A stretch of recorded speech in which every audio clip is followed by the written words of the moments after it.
வணக்கம். இந்திய தேசிய real estate builders land developer நிலத்தரகர்கள் நலச்சங்கம் ஐஎன்ஆர் மீடியமே திருவண்ணாமலை தெற்கு மாவட்ட தலைவர் டிபிஎம்எஸ் ஸ்ரீனிவாசுந்தரம் பேசுகிறேன். வணக்கங்க.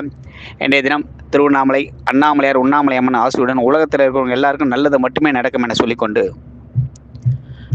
ஒரு கவர்மெண்ட் ஸ்கூலு, அந்த ஸ்கூலில் டூ வீலரில் ஒருத்தர் வந்து வேகாமல் நிறுத்துறாரு.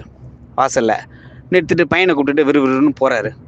போனோடனே, யோ யாரையா வாத்தியாரு, வெளியே வாயா அப்படின்றாரு. உடனே போர்டில் எழுதிட்டு வாத்தியார் திரும்பி பார்த்து இப்படி பார்க்குறாரு. உடனே ஹெச்எம் சவுண்டு கேட்டோன்னு அவரும் வெளியே வர்றாரு. வாயா வெளியே அப்படின்னோடனே வந்து வராரு. ரெண்டு பேருமே வெளியே வராங்க. எல்லா டீச்சர்ஸ்லாம் வெளியே வராங்க. பசங்களாம் பார்க்குறாங்க. அந்த கூட கூட்டிகிட்டு வந்த பையன் பார்த்தீங்கன்னா தலைமுடி நீட்டாக வச்சுக்கிட்டு சைடில் நீட்டாக இப்படி கூடெல்லாம் விட்டுட்டு இருக்கான். அப்போது அந்த வாத்தியார் வந்து, என்னங்க விஷயம் அப்படின்னா, யார் நீ, என் பிள்ளை கண்டிஷன் பண்ணுறது நீ யார்?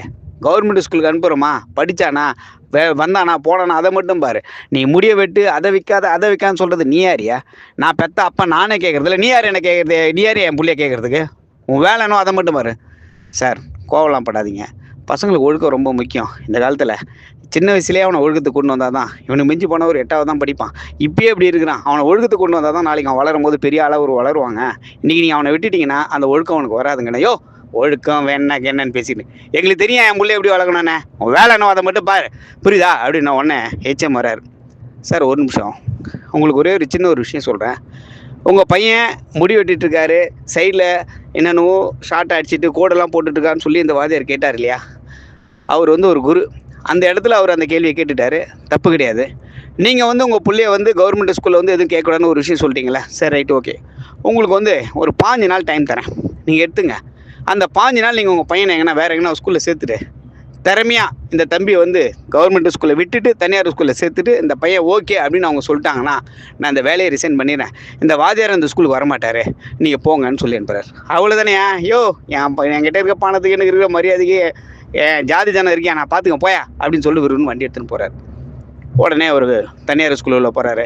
வணக்கம் சார். வணக்கம். பையனை ஸ்கூலில் சேர்க்கலாம். பையன் என்ன படித்தார்?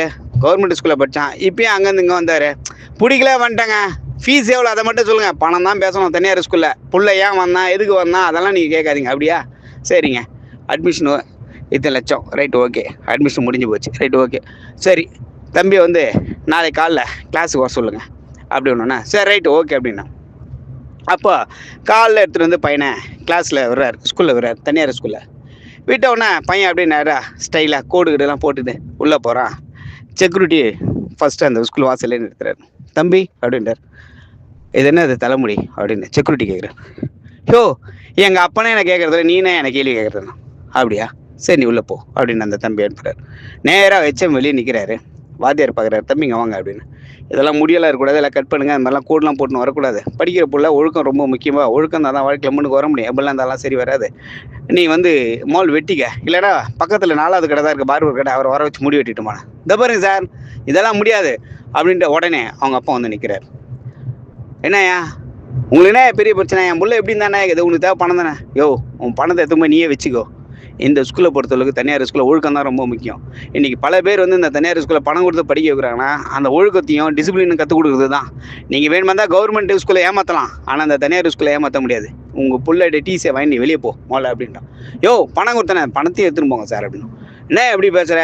ஆமாய்யா, தனியார் ஸ்கூலுன்னு இருந்தால் இதுக்குன்னு ஒரு ரூல்ஸ் அண்ட் ரெகுலேஷன். அழகாக முடிய வெட்டிட்டு இந்த கோடு கிடலாம் இல்லாமல் டீசெண்டாக உன் பையனை அனுப்பிச்சின்னா ஸ்கூலில் சேர்த்துக்குவோம். உன் பையனுடைய ஒழுங்கம் சரியில்லைன்னா உடனே அனுப்பிச்சிடுவோம். கிளாஸில் இவனால ஒரு தொல்லைன்னாவே வெளியே அனுப்பிச்சிடுவோம். புரியுதா?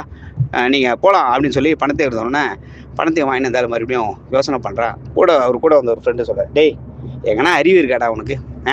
அவன் படிக்கிற புள்ளை அவன் குருன்றவன் ஒரு வாத்தியார். அவன் சொல்கிறத கேட்டால் தானே அவன் உருப்பிடுவான். 30 நேரம் புள்ள கூட நீ இருக்க முடியும்? அது போகுது, எங்கேயோ வருது போகுது. என்ன அவன் படிக்கிறான். அப்பனா நீ அவனை காப்பாற்ற முடியும்? இங்கே ஸ்கூலில் அவன் மடைஞ்சா மட்டும்தானே அவன் வாழ்க்கையில் முன்னுக்கு வருவான் அப்படின்ற மாதிரி அவன் திட்டுறான். அப்படியா? சரின்ட்டு அதே கவர்மெண்ட் ஸ்கூல் கூப்பிட்டு போகிறார். சார் அப்படின்னு. என்னங்க அப்படின்னா, இல்லை சார், நான் தனியார் ஸ்கூல் போனேன், அவங்க வந்து இது மாதிரி சொல்லிட்டாங்க. புரியுதா? கவர்மெண்ட் ஸ்கூலுக்கும் தனியார் ஸ்கூலில் எவ்வளோ வித்தியாசம் முடியாது. எத்தனை லட்சங்கள் நீங்கள் கொடுத்து தனியார் ஸ்கூலில் போட்டாலும் அவங்க போகிற ரூல்ஸில் தான் நீங்கள் வாழ்ந்தோம்.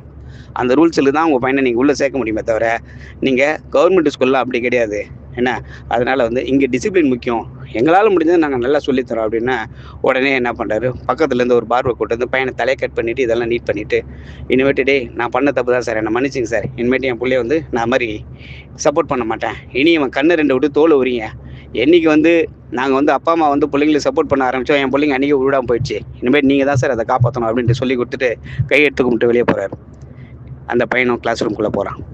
இது எதுக்கு சொல்ல வரேன்னா, நம்ம புள்ள நீ தோல் மேலே போட்டு தாத்தா பாட்டி சொல்கிறாங்க, தான் பொண்டாட்டி சொல்கிறாங்க, என்ன பக்கத்து வீட்டில் சொல்கிறாங்க, சொந்த பந்தம் சொல்கிறாங்க, பிள்ளைங்கள உதாசீனத்தனமாக விட்டுட்டிங்கன்னா அது எந்த ஜென்மத்தும் பிடிக்க முடியாது. அவ்வளோதான். இப்பயே அவன் படிக்கும்போது டிசிப்ளினை நீங்கள் கற்றுக் கொடுத்தால்தான் உண்டே தவிர, அவன் வளரும் போது நீங்கள் எந்த சொல்லையும் நீ சொல்கிற டிசிப்ளினை கேட்கவே மாட்டான். அதனால் தகப்பன்னு வந்து 4 இடத்துல ஓடிடுறாங்க. ஒரு சில இடத்துல தாய் தகப்பனும் எல்லாருமே வேலைக்கு ஓடுறாங்க. ஆனால் பிள்ளைங்களுக்கு ஒரு சில சூழ்நிலையை பார்க்க முடியல, தாத்தா பாட்டிக்கிட்ட வர்றாங்க. அங்கேயும் அவங்களுக்கு பிடிக்கலன்னு சொல்லி ஸ்கூலில் எதுக்கு அனுப்புகிறாங்கன்றது அங்கே டிசிப்ளினை கற்றுக் கொடுக்குறதான். அதனால் பிள்ளைங்களை நம்ம டிசிப்ளினாக வளர்க்கலாம். முக்கியமாக வாத்தியார்களுக்கு முக்கியத்துவம் கொடுங்க. அவங்க சொன்னால் பிள்ளைங்களை அதுக்கேற்ற மாதிரி வழங்கன்னு சொல்லிக்கொண்டு பிள்ளைகளை என்னையுமே முடி பழக்கத்தை அழகான ஒரு பழக்கத்தை கொண்டு வாங்க. இப்போல்லாம் முக்கியமாக கலாச்சாரம் காதில் ஒரு கம்பல் போட்டு சுற்றுறான். அது எதுக்கு சுற்றுறான்றது யாருக்குமே தெரிய மாட்டேங்குது. இதை எந்த ஒரு இடத்துலையும் கேட்கவும் முடியல. பாவம் கவர்மெண்ட் வாத்தியாருங்க. அதனால் ஒழுக்கத்தை கொத்து கொடுங்கன்னு சொல்லிக்கொண்டு உரையை முடித்துக்கிறேன். நன்றி, வணக்கம்.